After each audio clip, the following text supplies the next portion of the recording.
Assalamualaikum warahmaullahi wabarakatuh. Perkenalkan, saya Imam Adit, peserta pendidikan guru penggerak angkatan 11. Saya akan menampilkan hasil diseminasi budaya positif di SMA Negeri 1 Bandar Kaung. Selamat menyaksikan.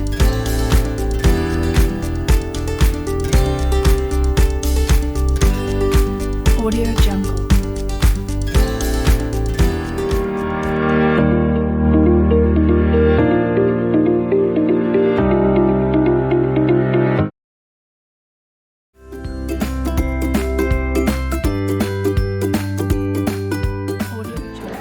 Assalamualaikum warahmatullahi wabarakatuh. Selamat pagi Bapak Ibu semua. Masih semangat ya? Sekarang biar tambah semangat, saya minta Bapak Ibu berdiri.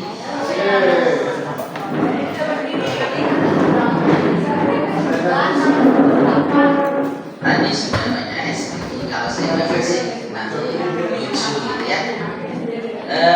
Pernah ya dengar kalau bilang tepuk satu kali, tepuk dua kali, tepuk tiga. Nah kalau sekarang ada passwordnya. Passwordnya adalah semanba. Kalau ada kata semanba ya baru tepuk ya. Misal semanba tepuk satu. Ya kalau nggak ada kata semanba jangan ya. Mau dicoba? Tepuk satu.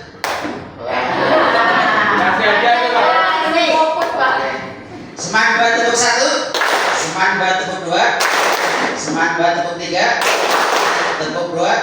Oke, ternyata masih konsentrasi Bapak Ibu. Lagi, semanba tepuk tiga, semanba tepuk satu, semanba tepuk dua, tepuk tiga.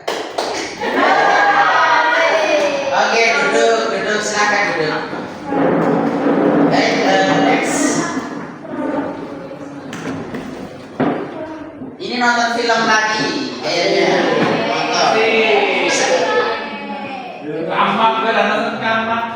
Nonton. Ramat. Sedikit Bu. Senggol.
Kalau tulis itu bagaimana?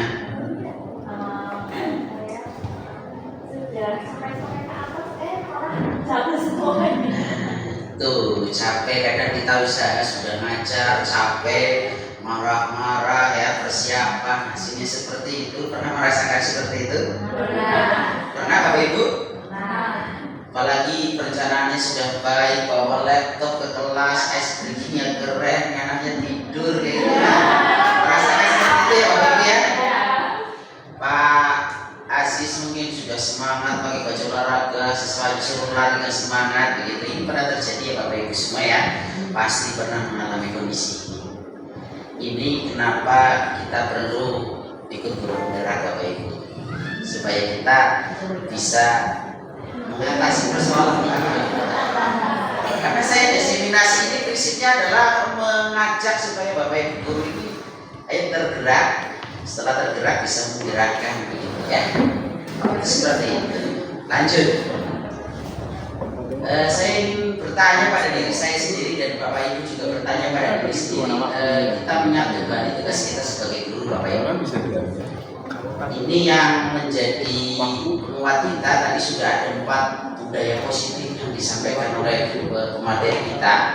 Saya kira sudah ada pemahaman baru dan teori yang disampaikan ini sejatinya bisa Bapak Ibu dipelajari di PMM.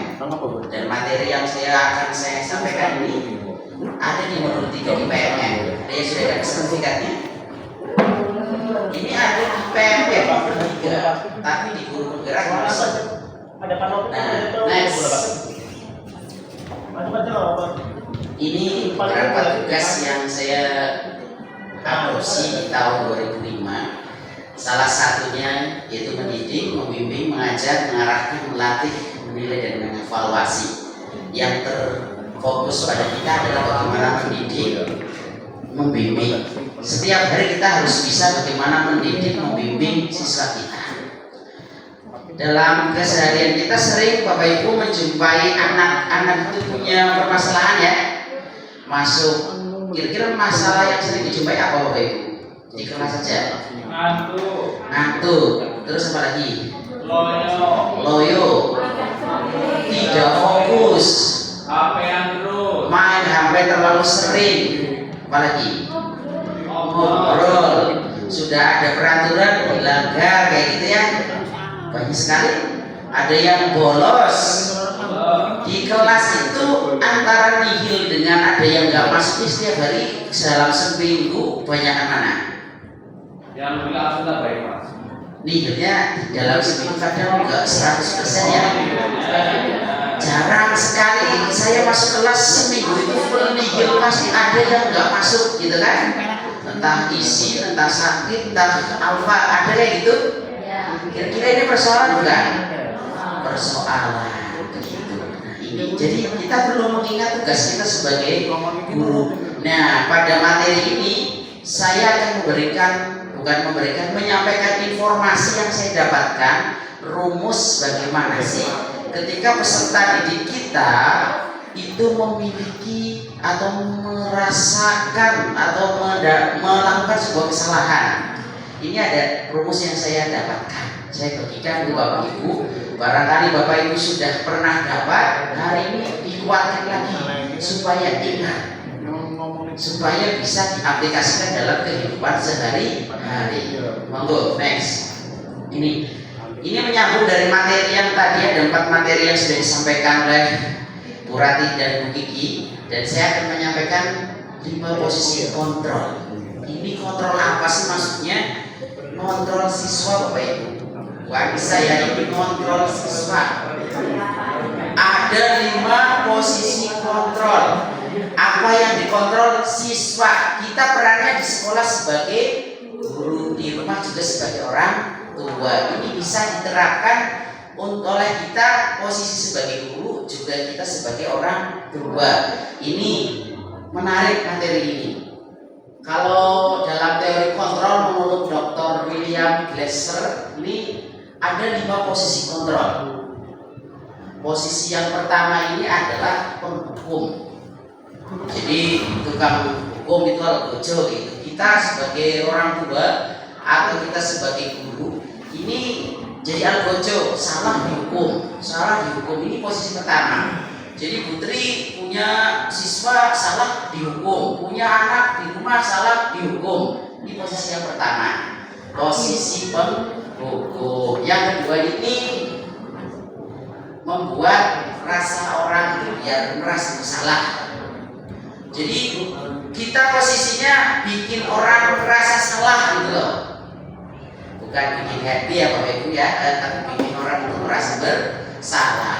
Terus yang selanjutnya adalah menjadikan posisi kita ini sebagai bestie, teman, bestie, ya, senangnya kan begitu, bestie. Nah, kita menjadikan kita sebagai guru ini posisinya adalah teman, gitu ya bestie. Nah, kan seringnya begitu bestie, gitu ya. Ya memang kita perlu membahasakan yang sesuai dengan zaman ya begitu supaya paham gitu ya. Kalau teman terlalu lama begitu ya, dan posisi yang teman ini sebagai pemantau, pengamat. Nah, ini kira-kira anak bagaimana ini, kok anak saya suka melamun sebagainya, bagaimananya gitu ya. Dan di sini adalah posisinya sebagai pemantau, dan posisi yang kelima ini sebagai manajer. Manajer saya kira terlimpah banget apa itu manajer gitu ya, karena memang bidangnya. Jadi posisi ini nanti akan menjadi posisi yang seperti apa? Dari posisi-posisi ini Bapak Ibu, nanti kita akan belajar posisi manakah yang terbaik yang harus dilakukan oleh seorang guru, oleh seorang yang memiliki anak di rumah ketika memperlakukan anaknya, muridnya itu nanti posisi yang mana begitu. Kalau teorinya nanti diterapkan, saya yakin ada sebuah hal baik begitu, sehingga budaya positif bisa terwujud. Bisa dilanjut? Kayaknya ini nonton lagi. Nonton. Nanti kita setelah itu mau diklik.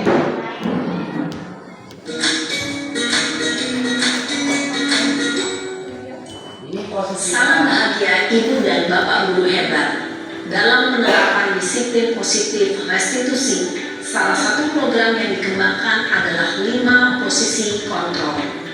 5 posisi kontrol dalam restitusi adalah proses perjalanan seorang pendidik agar dapat mengenali dirinya. Pada video kali ini, kita akan membahas tentang 5 posisi kontrol yang dikembangkan oleh Diane Rosen dan contoh penerapannya.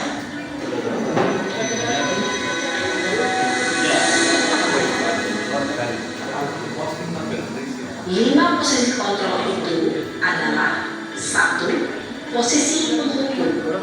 2. Posisi pembuat merasa bersalah. 3. Posisi teman. 4. Posisi pemantau atau monitor. Dan 5. Posisi manajer. Untuk lebih memahami kelima posisi tersebut, mari kita saksikan kasus Naren yang terlambat hadir 20 menit di sekolah dan melihat bagaimana kelima posisi kontrol dalam menghadapi masalah tersebut.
Posisi penghukum biasanya berbicara dengan nada tinggi, menghardik, menunjuk-nunjuk, menyakiti, dan menyindir. Hukuman bisa berupa fisik maupun psikis.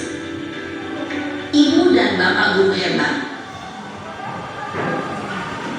Oke, posisi penghukum jelas banget ya Bapak Ibu ya. Nah, sampai posisi yang pertama kita refleksikan bersama-sama. Selama ini kita sudah seperti itu atau yang lain? Posisi ini dilakukan? Tidak mengerjakan tugas, Putri marah-marah kayak gitu? Suruh push up gitu. Pak Sobirin bagaimana?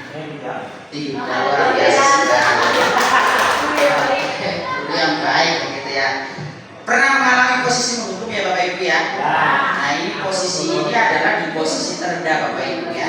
Saya yakin budaya positif ini perlu kita ada kesamaan persepsi supaya di posisi terendah ini kalau bisa mulai saat ini kita mulai sedikit mengurangi begitu. Kalau harus meninggalkan kadang yang namanya guru punya perasaan ya, punya rasa, kadang punya masalah, akhirnya ya begitu. Ini posisi yang pertama bisa dipahami Bapak Ibu ya. Lanjut bro, diklik lagi, biar jalan lagi. Dampak yang terjadi pada guru ketika guru berada Ini panjang videonya Bu. guru cenderung akan membentak, bahkan menyimpan dendam. Ini bikin dendam seperti diserah bahas sama Bu Kiki. Nih posisi membuat merasa bersalah.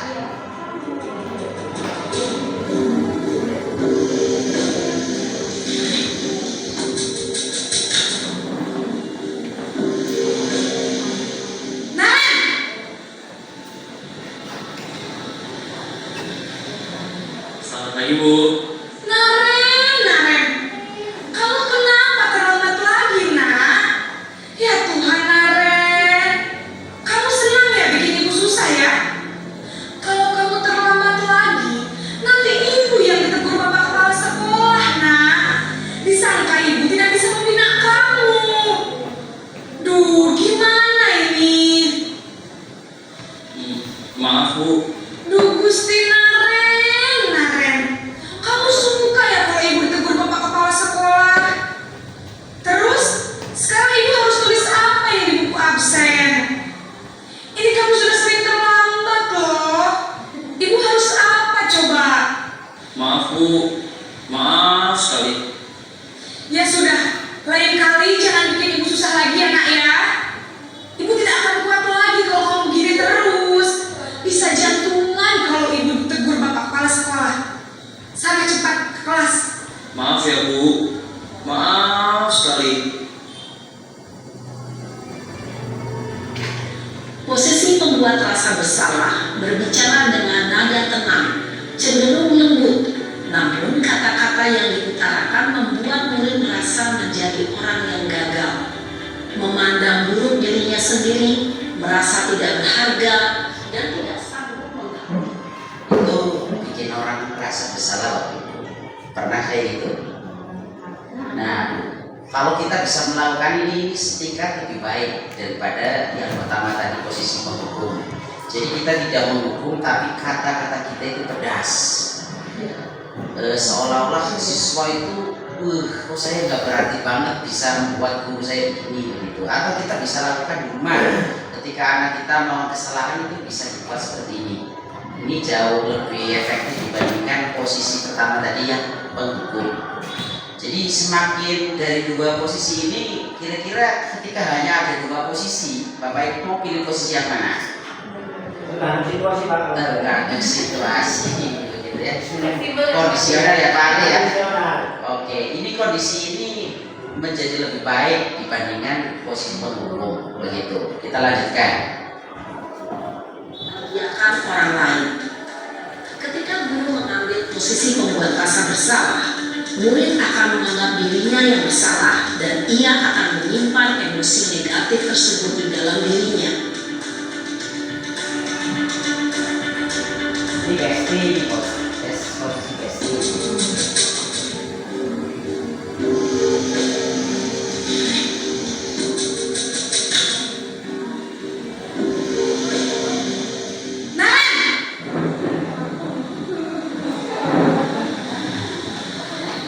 Selamat pagi Bu. Wah, sudah jam berapa ini nak? Terlambat lagi ya sayang. saya lupa bangunkan saya, Bu.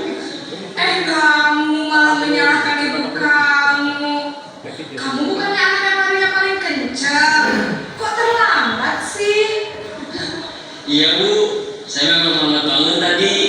Jadi, biarpun saya lari kencang, tetap gak kejar, Bu. Ya sudah sana. Nanti lain kali larinya lebih kencang lagi ya. Biar gak terlambat lagi. Bikin seneng ibu. Demi ibu. Bisa kan? Bisa lah, Bu.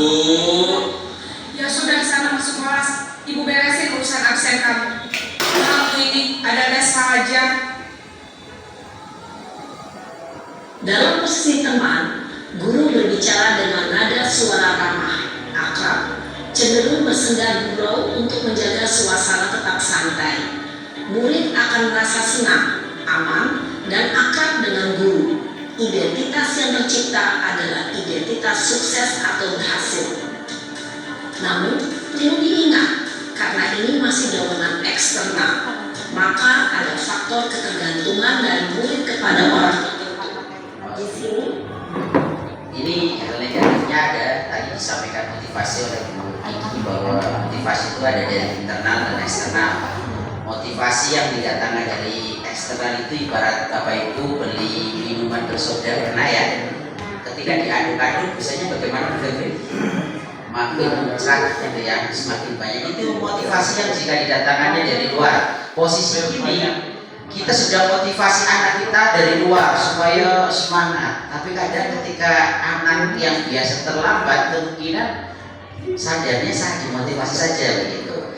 Ini posisi ini kita menjadi temannya.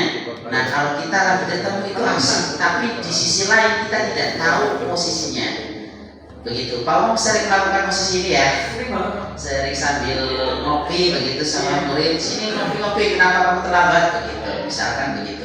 Posisi ini jauh lebih baik dari dua posisi sebelumnya. Tetapi tadi ini kita menghadirkan motivasi terlalu tinggi untuk orang lain tapi dari luar begitu. Padahal motivasi terbaik itu dari teori tadi yang dari dalam dirinya masing-masing. Makanya kita perlu memiliki motivasi yang ada di dalam diri sendiri. Lanjutkan Bu.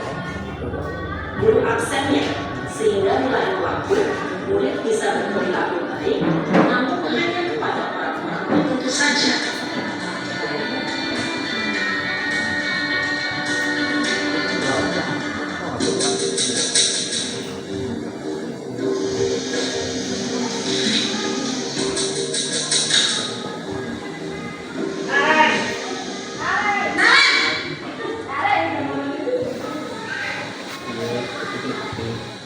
Pagi, Bu.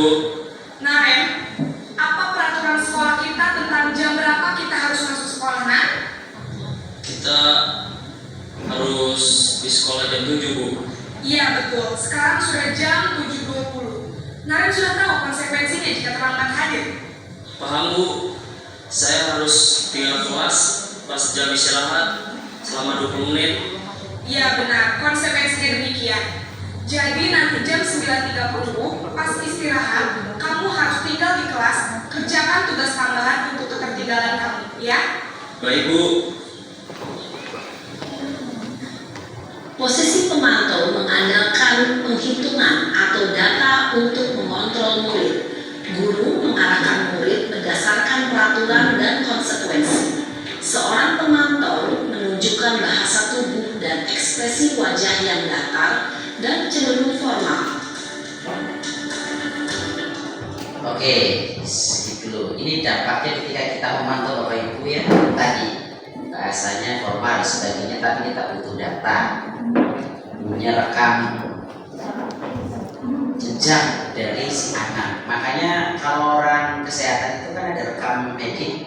Kita sebenarnya sebagai guru juga harus punya rekam jejak siswa. Tujuannya tadi supaya bisa mengontrol siswa ini, si Neren misalkan ini bagaimana perkembangannya ketika dalam sepekan ini berapa terlambat dan sebagainya, ini bisa dikontrol ketika posisinya sebagai pemantau. Ini pernah dilakukan Bapak Ibu? Mungkin mungkin pernah ya ketika jadi wali kelas mereka daftar hadir dan sebagainya memantau bahwa kayaknya melakukan, cuma kita kurang menyadari gitu ya. Kadang sebagai wali kelas kita kontrol kehadiran sebagaimana dalam sepekan, sebulan dan sebagainya begitu. Selanjutnya ini posisi terakhir. Posisi terakhir Bapak Ibu.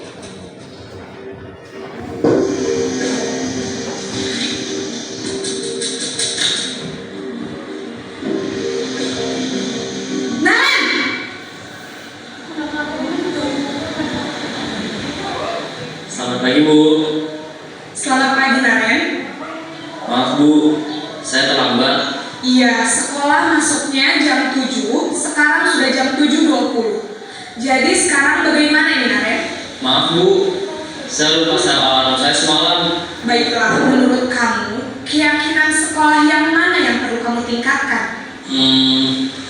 Menghargai diri sendiri dan orang lain mungkin ya Bu. Setuju. Jadi, apakah Naren meyakini prinsip saling menghormati tersebut? Iya Bu, saya meyakininya. Apakah Naren bersedia memperbaiki masalah keterlambatan ini? Bersedia Bu. Bagaimana kamu akan perbaiki masalah keterlambatan ini? Saya akan coba untuk tidak lupa menyetel alarm saya Bu. Baik, kalau Naren lupa menyetel alarm di rumah, ada orang yang kira-kira bisa bantu mengingatkan tidak? Ada Bu, kakak saya, Kak Emma. Ada lagi selain Kak Emma? Selain Kak Emma, ada ibu saya. Baik, jadi yang mengingatkan Naren adalah Kak Emma dan ibu kamu ya? Kira-kira akan mulai setel alarm kapan nih Naren? Setelah pulang sekolah, akan segera saya lakukan.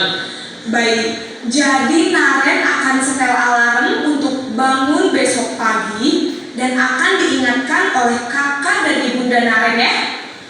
Ada lagi yang mungkin perlu dilakukan Naren agar tidak terlambat bangun lagi? Tidak ada Bu. Baik Naren, terima kasih untuk kerjasama kamu. Sekarang kamu perlu kembali ke kelas untuk belajar. Baik Bu, terima kasih. Posisi manajer adalah posisi kontrol yang disarankan untuk membimbing murid memiliki sikap disiplin yang positif, yaitu murid yang mandiri, bertanggung jawab, dan dapat memecahkan masalah. Tujuan dari posisi ini adalah agar murid dapat berefleksi atas tindakannya. Guru akan dengan tulus memberikan pertanyaan-pertanyaan bermakna, sehingga membuat murid dapat belajar dari kesalahannya dan mencari sebuah solusi untuk menyelesaikannya. Baik, ini posisi manajer sangat bijak sekali menggunakan teknik coaching. Kita bertanya kepada murid kita, kamu kenapa dan sebagainya, sampai murid kita ini menemukan solusinya sendiri. Nah, kalau kita bisa menerapkan posisi yang ketiga ini, yang terakhir, yang kelima ini merupakan posisi yang disarankan untuk kita praktekkan. Jadi mari Bapak Ibu, ketika kita sudah memahami 5 posisi kontrol ini, kita mulai bagaimana berpikir ketika ada siswa kita yang terlambat dan sebagainya atau punya persoalan, mulai kita kaji dengan teori ini. Ini teori ini bisa Bapak Ibu akses di modul 3 untuk PMM-nya masing-masing. Kalau lebih dalam lagi, ikut CGP angkatan berikutnya, nanti akan dibahas lebih detail lagi. Ya. Bisa dipahami Bapak Ibu ya. Baik, untuk teori 5 posisi kontrol ini sudah ya, lanjut ke teori lanjutnya. Nah, ini segitiga restitusi. Ini materi yang masih berkaitan dengan 5 posisi kontrol dan juga berkaitan dengan materi sebelum-sebelumnya. Apa itu kira-kira? Segitiga ini adalah segitiga restitusi, proses menciptakan kondisi bagi murid untuk memperbaiki kesalahannya, supaya murid ini percaya diri, bisa kembali lagi ke kelompoknya, dan kita di sini menjadikan kayak tukang servis lah gurunya ya. Ketika siswanya punya persoalan, kita menjadikan diri kita ini bisa mengajak ngobrol siswa dan siswanya kembali semangat, bisa percaya diri dan mau kembali ke kelompoknya dengan baik begitu. Ini posisi ini. Bisa di next mungkin. Ini ada segitiganya diwujud karena wujud segitiga, ada segitiganya ini. Ada satu, yang pertama ada 3 langkah. menstabilkan identitas. Berarti kita tanya dulu ke siswa kita kenapa begitu identitasnya distabilkan, terus validasi tindakan yang salah. Jadi tindakan anak yang salah ini kita cross check. Ada manfaatnya dengan kamu melakukan kesalahan itu dampaknya apa? Anak nanti cerita begitu. Ini di sini posisinya memvalidasi tindakan yang salah. Dari tindakan salah itu ada apa yang kamu bisa rasakan sebagainya begitu. Terus terakhir kita menanyakan keyakinan. Nah, keyakinan ini berkaitan dengan kesepakatan kelas. Makanya dulu sebelum ini ramai keyakinan kelas, saya yakin Bapak Ibu guru sudah pernah bikin kontrak belajar setiap mengawali pembelajaran. Saya kira bisa dipahami sama bahwa keyakinan kelas itu ya kesepakatan di kelas itu. Cuma saat ini dipertegas lagi, bikinnya dengan kalimat positif. Kalau dulu yang penting judil gitu kan ya. Kalau di istilah pengembangan diri mungkin afirmasi positif. Ada afirmasi negatif, ada afirmasi positif. Nah, di sini dikembangkan dengan bahasa positif. Nah, di sini keyakinan kelas. Kita perlu menanyakan keyakinan yang sudah disepakati bahwa saya yakin setiap siswa, setiap manusia itu mempercayai bahwa setiap hal baik itu akan menghasilkan hal yang baik juga begitu. Nah, ini yang dijadikan sebuah keyakinan kelas begitu. Kalau anak sudah divalidasi atau keyakinan kelasnya disepakati, maka akan ada perubahan. Next. Video lagi nih, naik ke atas dulu, ke atas. Ini ada video lagi, monggo disimak.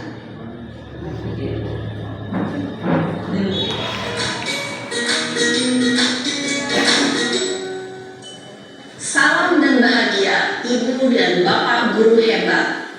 Pada video kali ini kita akan membahas tentang salah satu program disiplin positif yang diterapkan di lingkungan sekolah yang dikenal dengan nama restitusi.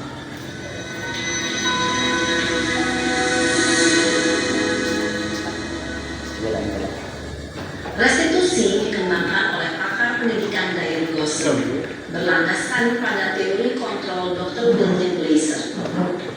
Segitiga restitusi adalah suatu proses dialog yang dijalankan oleh guru atau orang tua agar dapat menghasilkan murid yang mandiri dan bertanggung jawab. Pada saat guru di posisi manajer, aspek yang dikembangkan pada murid adalah motivasi intrinsik, sehingga penanaman nilai-nilai kebajikan dapat tumbuh dan berkembang menjadi suatu kebiasaan positif yang akhirnya membentuk karakter murid. Proses dialog ini terdiri dari 3 langkah yang digambarkan pada ketiga sisi pada segitiga restitusi. Sisi pertama adalah menstabilkan identitas. Sisi yang kedua adalah validasi tindakan yang salah. Dan sisi yang ketiga adalah menanyakan keyakinan. Ibu dan Bapak guru, berikut ini akan ditunjukkan bagaimana seorang guru berada dalam posisi manajer menggunakan penerapan segitiga restitusi.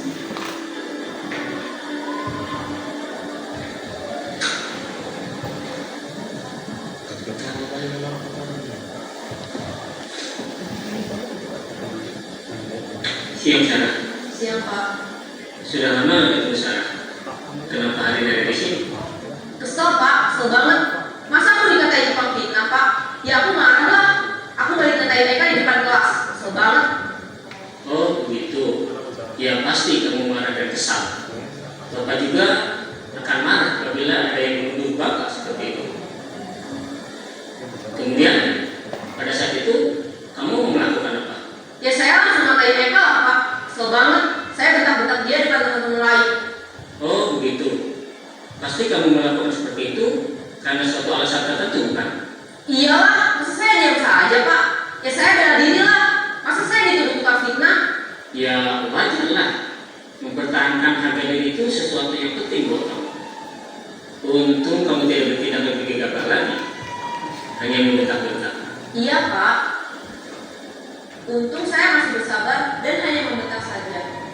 Sudah gemes padahal. Saya pasti bela diri lah. Ya pasti ya. Tapi kamu memilih untuk tetap bertahan dan bersabar. Kamu memilih untuk tidak berbuat lebih parah lagi, bukan? Iya. Nah, sekarang coba kita lihat lagi tindakan kamu yang bentak-bentak Eka di kelas. Tindakan kamu itu kira-kira sesuai dengan keyakinan kelas atau prinsip kamu tidak? Enggak, Pak. Capek, Pak, jadi pengarah. Jadi keyakinan atau prinsip mana yang kurang sesuai dengan keinginan kamu? Ya, saya sebenarnya sangat menghargai orang lain. Mungkin saat itu saya menjadi emosi, jadi tidak menunjukkan sikap itu. Kamu meyakini tidak menghargai orang lain itu penting buat kamu? Yakinlah, Pak. Iya, setuju. Kita harus saling menghargai. Namun ada juga keyakinan yang kita sepakati yang perlu kita jalankan apabila kita sedang marah, kan? Ya, saya bisa lebih proaktif, mulai dengan diri sendiri. Saya bisa jadi lebih bersabar, mengambil waktu jeda untuk berpikir mau apa selanjutnya. Kira-kira kamu bersedia memperbaiki masalah ini tidak? Bersedia, Pak. Kalau kamu memperbaiki masalah ini, kamu akan menjadi orang seperti apa? Saya akan menjadi orang yang bertanggung jawab kali ya, Pak. Dan senantiasa proaktif. Iya, menurut kamu bagaimana rasanya menjadi orang seperti itu? Ya nyaman lah, bangga bisa bersabar dan menahan diri. Baiklah kalau begitu. Yuk kita pikirkan bagaimana memperbaiki masalah ini.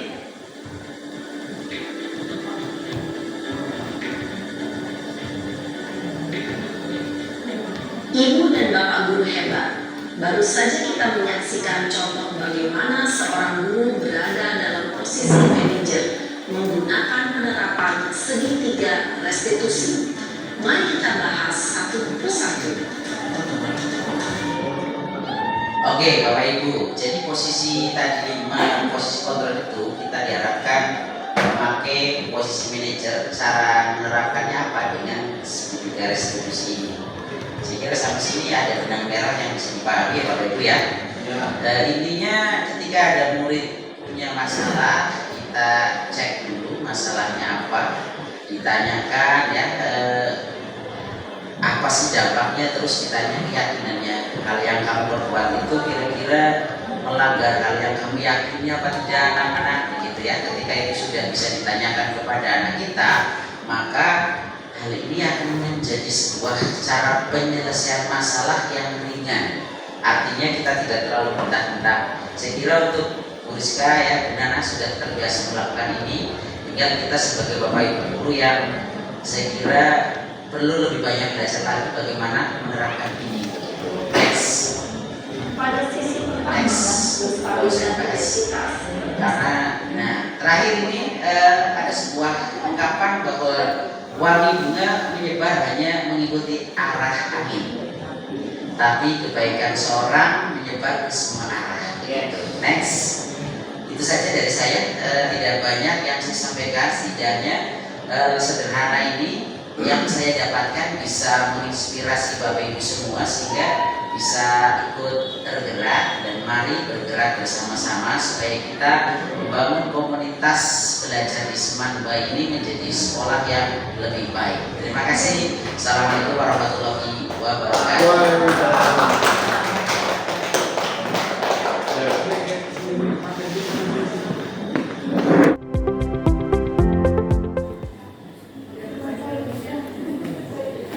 Oke, terima kasih. Beri tepuk tangan untuk ketiga paparan desimulasi kali ini. Baiklah, Bapak Ibu, untuk berikutnya barangkali ada pertanyaan, silakan bisa disampaikan di sini. Tunjuk angkat tangan, tunjuk jari dulu, sebutkan namanya. Oh, ini Pak, ditulis dulu nih, baru dijawab ya. Ini ada 3 penanya. Pak Sobirin, Bu Listi, dan Bu Nana. Bu Listi, oke, Bu Listi terlebih dulu. Oke, silakan pertanyaannya. Oke, silakan.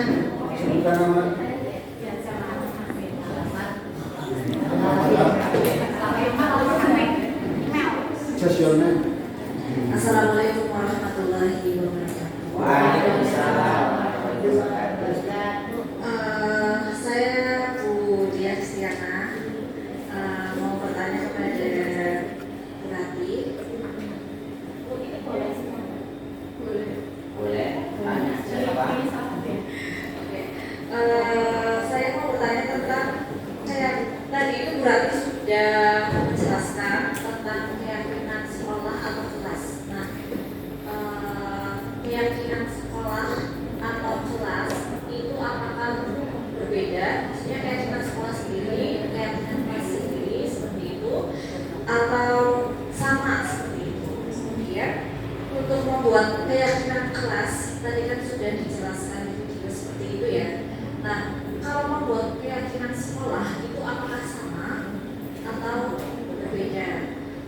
tadi ketika Pak Imam menjelaskan tentang sebenarnya restitusi, itu kan ada yang namanya kayak apa keyakinan kamu gitu kan, keyakinan sekolahnya seperti apa, seperti itu, seperti yang tadi saya lihat.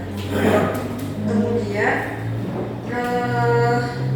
selanjutnya ketika di lapangan di kelas itu kan memang tidak semua mahasiswa itu, misalkan dalam satu kelas itu pastilah ada beberapa orang atau sebagian orang atau sebagian orang itu anak-anak maksud saya. Nah itu pasti ada yang mengindahkan, bukan indah, gimana ya? Tidak melaksanakan keyakinan kelas tersebut seperti itu. Nah, apa yang saudara lakukan untuk agar anak tersebut itu punya keyakinan yang telah sepakati bersama seperti itu.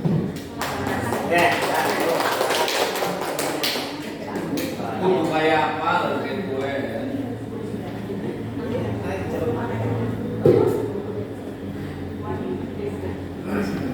Terima kasih. Tadi pertanyaan dari Ibu Dian Listi. Ini untuk pertanyaan langsung dikumpulkan, nanti baru dijawab. Ya, boleh. Monggo. Untuk pertanyaan kedua silakan.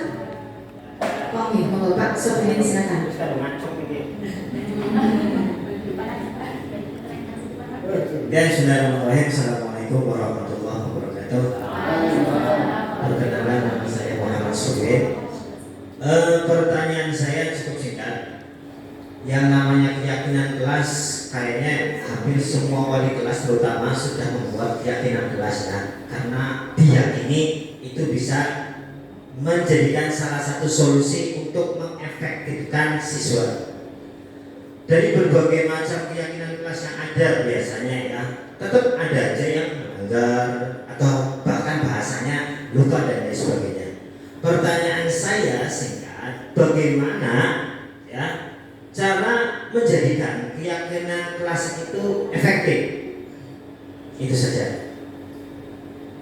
Ya, ada lagi ya Pak Bang Imam ini sebenarnya. Saya tujuan pertanyaan kedua ditujukan untuk Pak Imam. Dia menjelaskan kaitannya dengan fungsi kontrol guru ya, 5 fungsi kontrol guru. Ya posisi 5 posisi kontrol guru. Kontrol ya. Ya santai aja. Kalau saya melihat dari penjelasan yang sudah saya dengar, semuanya memiliki dampak positif dan dampak negatif. Tapi yang terakhir tadi fungsi manajerial ya kayaknya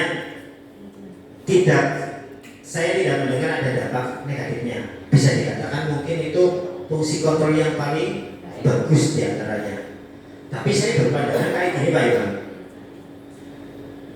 Semuanya bisa jadi baik dan bisa juga kurang tepat, tergantung daripada kita hidup dalam lingkungan dan kondisi sekolah yang seperti apa menurut saya. Nah, artinya pertanyaan saya seperti ini Pak Imam, kita masuk ke kondisi sekolah kita aja ya. Kondisi sekolah kita seperti ini, kira-kira dari 5 fungsi kontrol tersebut yang paling tepat untuk kita terapkan di sini yang ideal itu kira-kira yang mana?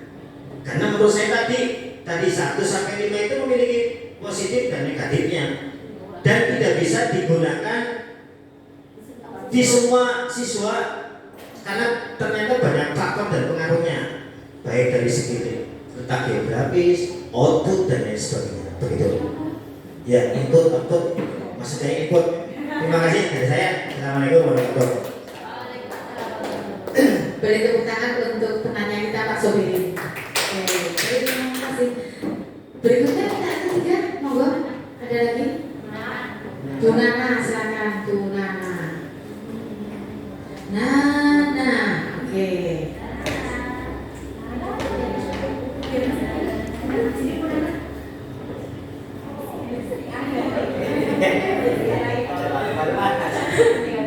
Oke, terima kasih kesempatannya Ibu.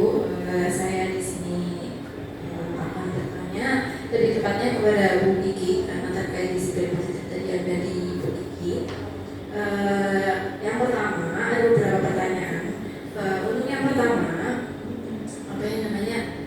tadi kan menjelaskan terkait disiplin positif nih. Nah, disiplin positif dengan disiplin itu berbeda atau tidak? Jika berbeda, apa perbedaannya?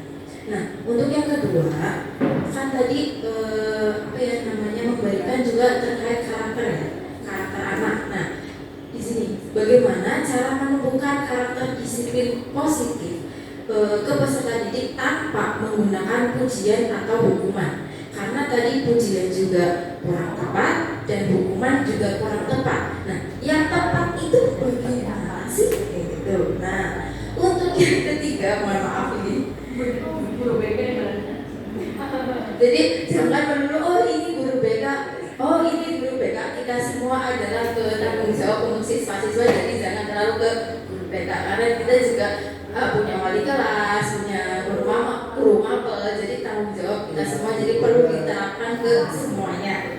Untuk yang ketiga, tadi kan terkait karakter ya. Nah, ini bagaimana sih cara menerapkan disiplin positif dari dalam diri, bukan karena adanya hukuman, bukan karena adanya imbalan. Berarti dari dalam diri yang benar-benar untuk diri sendiri. Disiplin positif itu menerapkannya bagaimana sih dari dalam diri itu? Sekian dari saya, terima kasih. Assalamualaikum warahmatullahi wabarakatuh. Waalaikumsalam. Beri tepuk tangan untuk penanya kita, Ibu Sabrina Delisani. Tadi pertanyaan ada ditujukan pada beliau bertiga ya. Yang pertama dari Bu Listi, yang kedua dari Pak Sobirin. Pak Sobirin ada 2 pertanyaan, Bu Listi juga ada 2 pertanyaan. Untuk Bu Nana ada 3 pertanyaan. Silakan yang mau dijawab pertanyaan yang mana tadi? Oh, berarti yang pertama ya. Monggo silakan.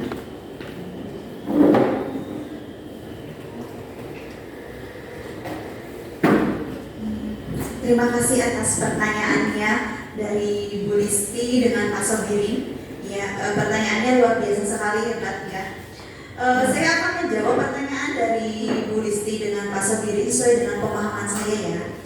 Untuk pertanyaan dari Bu Listi itu yang pertama, keyakinan kelas atau keyakinan sekolah ada perbedaannya atau tidak? Ya nggak Bu Listi? Ya. Kemudian ada pertanyaan. Udah itu ya?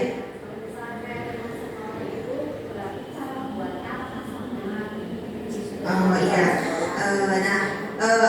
akan saya jawab sesuai dengan pemahaman saya. Jadi antara keyakinan kelas dengan keyakinan sekolah itu sama saja. Kalau keyakinan kelas itu melibatkan hanya siswa dengan guru. Tetapi kalau keyakinan sekolah itu melibatkan semua warga sekolah, seperti itu. Bapak Ibu juga sudah jelas paham loh untuk keyakinan kelas itu. Ketika membuat keyakinan kelas, dibuatlah saling bertukar pendapat antara guru dengan siswa ketika membuat keyakinan kelas yaitu di kelas. Nah, kalau untuk keyakinan warga sekolah atau sekolah itu dibuatnya yaitu dengan membiasakan, contohnya setiap hari Jumat diadakannya Jumat bersih atau Jumat sehat. Nah, seperti jadi setiap seminggu sekali itu diadakan Jumat bersih, diadakan Jumat sehat. Itu contoh untuk keyakinan dari sekolah seperti itu. Bagaimana Bu Listi? Jadi itu ya, kalau misalkan keyakinan sekolah itu dari pembiasaan. Iya, dari pembiasaan. Kalau berarti tidak seperti keyakinan kelas. Kalau keyakinan kelas itu kan harus ditemukan, kemudian kita membuat peraturan bersama. Cara membuatnya. Iya, kalau keyakinan kelas itu biasanya dari pembiasaan sebelumnya, jadi lebih ke meningkatkan seperti itu, Bu Listi. Kalau sekolah? Iya, itu kalau yang keyakinan sekolah. Kalau keyakinan sekolah kelas kan antara siswa dengan gurunya. Seperti itu kan Pak Imam? Iya kan? Iya. Bagaimana Bu Listi? Oke.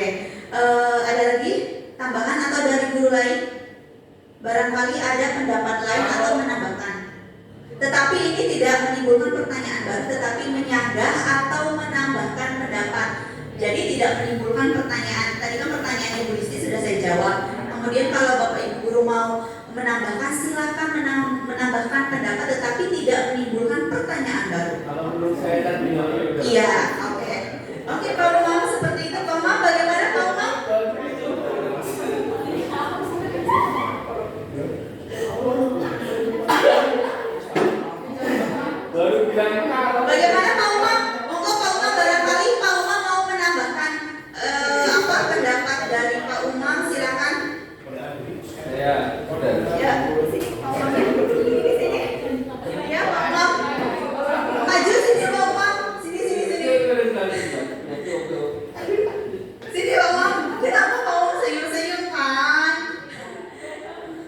Bagaimana Bu Listi atau guru lain? Bu Linda, barangkali mau menambahkan jawaban dari pertanyaan Bu Listi? Ya cukup ya, karena biasanya kalau di SMA kita itu hanya meningkatkan dari pembiasaan sebelumnya ya Pak ya, untuk keyakinan sekolah tersebut. Kemudian untuk pertanyaan dari Pak Sobirin itu mengenai bagaimana cara menjadikan kelas itu efektif.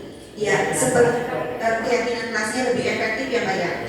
Menurut pengalaman saya itu seperti biasa, yang pertama itu kita mendapat harus mempersilahkan atau mempersilahkan kepada siswa untuk berpendapat. Ya, kemudian setelah itu seperti biasa mengubah kalimat negatif menjadi kalimat positif. Yang paling penting itu adalah selalu merefleksi, meskipun keyakinan kelas tersebut sudah berdiri 1 bulan, 2 bulan, tetap yang namanya refleksi itu harus sering dilakukan. Ya, karena apa?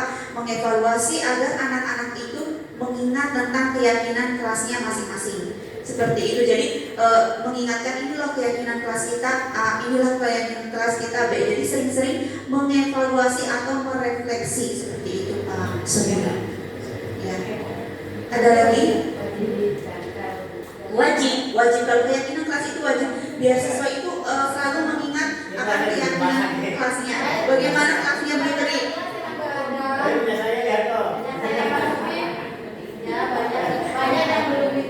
Oh iya. Berarti saya bisa Bu.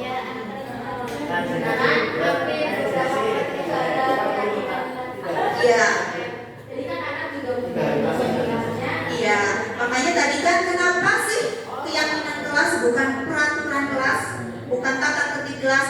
Yaitu karena keyakinan kelas itu lebih mudah dipahami dari kalimatnya yang positif, mengajak siswa. Anak kan kalau kalimatnya lebih positif, lebih enak didengar kan, hatinya bom. Iya, motivasinya lebih termotivasi dari dirinya dibandingkan yang kalimat negatif, dilarang membuang sampah sembarangan. Seolah-olah anak itu membaca, loh kok ini kayak ngatur, kayak nyuruh, kayak menekankan, memberikan tekanan, ya enggak? Iya, jadi lebih enak itu diberikan kalimat positif seperti itu. Makanya kalau setelah membuat keyakinan kelas, silakan ditempel di depan kelas agar anak sering mengingat, membaca. Kemudian kita juga sebagai wali kelas atau guru kelas lebih sering mengevaluasi atau merefleksi kepada anak, ini loh keyakinan kelas kita seperti ini. Bagaimana Pak Sobirin atau guru lain, ada yang mau menambahkan untuk keyakinan kelas agar lebih efektif? Pak Aziz, Pak Umar, Bu Halimah, Bu Linda, Bu Rizka, cukup ya. Selanjutnya, pertanyaan selanjutnya, monggo. Terima kasih Bu Rati. Dan saya juga berterima kasih kepada Bu Nana atas pertanyaannya. Saya akan menjawab pertanyaan Bu Nana. Yang pertama yaitu mengenai budaya disiplin positif. Apa bedanya disiplin dengan disiplin positif? Ya, tentu ada bedanya. Kalau untuk disiplin sendiri itu mendisiplinkan siswa, tapi lebih bersifat memaksa. Ya. Jadi memaksa murid untuk melakukan hal tersebut. Terkadang juga ada yang dibarengi dengan adanya hukuman. Ya, tapi kalau disiplin positif, disiplin positif itu dilakukan tidak boleh memaksa dan juga tidak boleh disertai dengan hukuman. Tapi siswa dilibatkan untuk membuat atau kita bisa menanyakan konsekuensi. Ya, jika mereka melakukan kesalahan tersebut atau tidak disiplin, kira-kira konsekuensi apa yang akan mereka dapatkan. Tapi konsekuensi itu tidak dikeluarkan atau tidak disebutkan oleh guru, melainkan siswa sendirilah yang menyebutkan konsekuensi apa yang akan mereka dapatkan ketika mereka tidak melakukan disiplin positif itu. Itu yang pertama. Yang untuk pertanyaan kedua yaitu tadi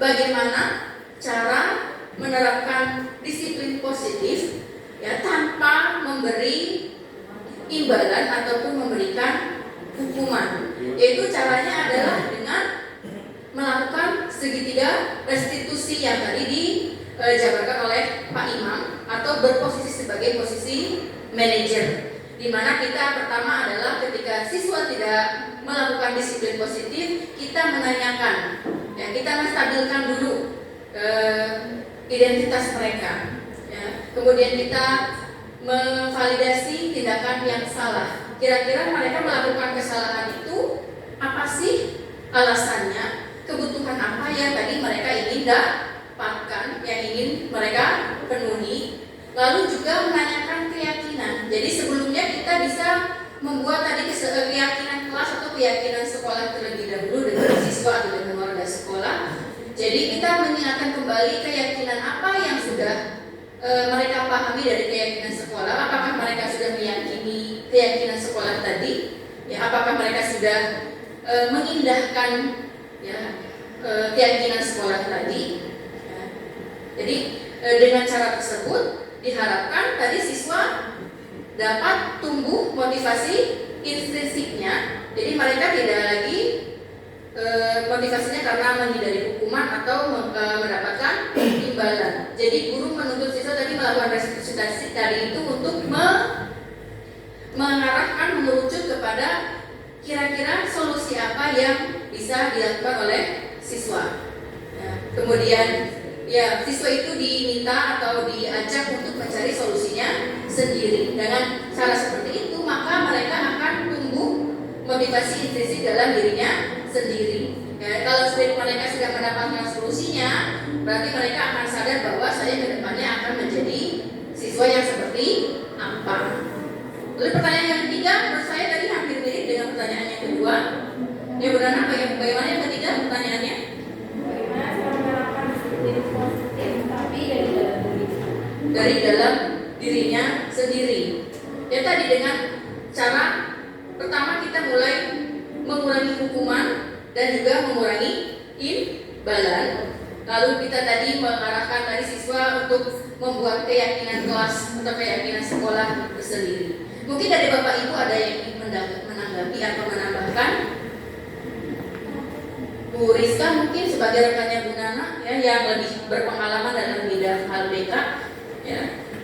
Betul sekali apa yang tadi dikatakan Bu Nana, bahwa tugas kita membimbing murid itu tidak hanya tugasnya guru BK, tapi tugas kita bersama-sama. Tapi saya yakin Bu Rizka mungkin sudah terbiasa atau Bu Nana sudah hatam lah ya dalam hal membimbing siswa, yang terutama adalah menumbuhkan motivasi intrinsik. Barangkali ada yang ingin menambahkan untuk jawaban saya. Bagaimana? Bu Nana sendiri mungkin bisa menambahkan sendiri? Atau Bu Rizka? Atau yang lain? Kalau saya Ya, gimana Pak Umar? meningkatkan disiplin meningkatkan apa ya? Disiplin Untuk menggunakan disiplin positif. menanamkan disiplin dalam diri anak itu dengan pembiasaan yang baik dari rumah dan kita yang di sekolah. Ya, jadi kebiasaan yang baik dari rumah dan dari sekolah. Iya, penentukan dari rumah. Kemudian kita komitmen untuk melaksanakan dan mengawasi, mengontrol peserta kita dengan sebagainya. Adanya fungsi pengawasan yang bisa didengar mungkin Pak supaya suara terdengar.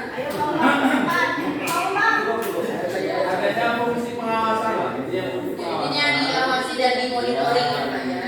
Mungkin saya juga sedikit menambahkan lagi, cara menumbuhkan motivasi internal dari siswa untuk melakukan disiplin positif adalah dengan peran Bapak Ibu sendiri juga sebagai contoh, ya. Ingat sosu tulodo, ya, didapat sebagai contoh yang baik. Ya, jika Bapak Ibu gurunya sudah melakukan atau memberikan contoh yang baik bagi para siswanya, maka siswanya juga insya Allah akan tergerak menjadi siswa yang lebih baik. Bapak Ibu guru saja bisa lebih baik, masa siswanya tidak. Ya, seperti itu. Mungkin itu saja jawaban dari saya. Barangkali ada yang menanggapi lagi. Sudah cukup, Bu Nana? Ya, terima kasih. Assalamualaikum warahmatullahi wabarakatuh. Selanjutnya pertanyaan dari Pak Ina. Oh, pertanyaan. Untuk Pak Sugirit pertanyaannya luar biasa sekali. Bagaimana sih posisi mana yang paling tepat gitu ya Pak ya? Mana yang berat?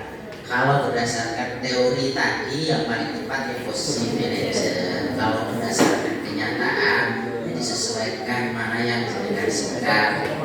Menurut saya teorinya sangat bagus, tapi kadang di lapangan kita menjumpai sebuah penanganan yang kadang harus secara logika kita kan tidak ini ya.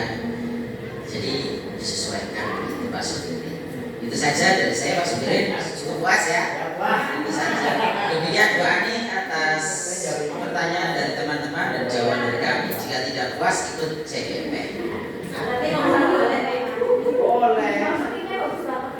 Boleh. Iya, yang penting biar lebih puas ikut CGP.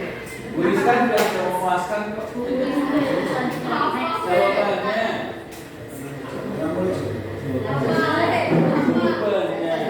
Baiklah Bapak Ibu, demikian tadi diseminasi menyebarkan pemahaman dan penerapan pengalaman budaya positif dari CGP Angkatan 11. Tepuk tangan untuk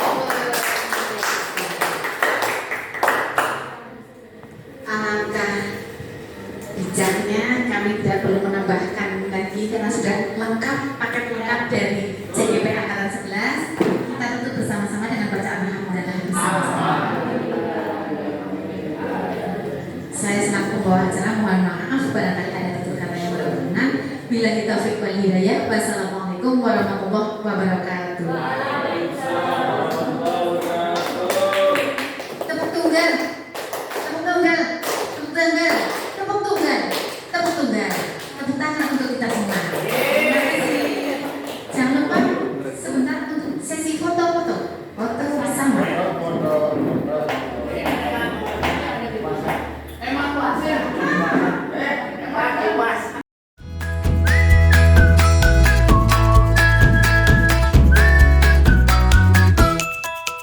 Audio Jungle.